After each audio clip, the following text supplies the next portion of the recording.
Welcome back. Today we're making this adorable bunny rabbit cake. It's made with my favorite funfetti cake recipe. I made one batch of it to bake 4 7-inch cake layers. I've leveled them, soaked them with a little bit of simple syrup, and I'm adding a generous layer of American buttercream between each cake layer.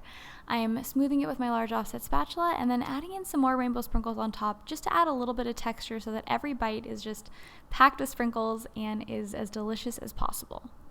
If you've watched some of my other videos, I'm sure that you know I usually don't use simple syrup, and the reason that I'm using it on this cake recipe and I don't normally is because I was making this cake in advance and I'm still getting used to my new oven, so I think I baked these cake layers a little bit longer than I would have preferred, so I'm adding a little bit of simple syrup just to add in a bit more moisture. But normally when you're using a butter cake recipe, you don't need to add simple syrup. The cake layers should already be plenty moist.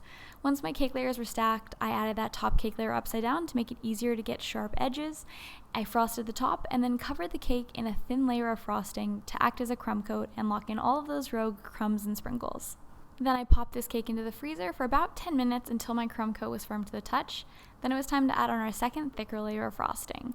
Once I had covered the cake with more frosting, I used my bench scraper to get it really nice and smooth and then cleaned up the top edges with my small offset spatula. Then I popped the cake in the freezer one more time because you want your frosting to be firm as you add on these fondant details. It just makes it so much easier to press them into place without denting your frosting.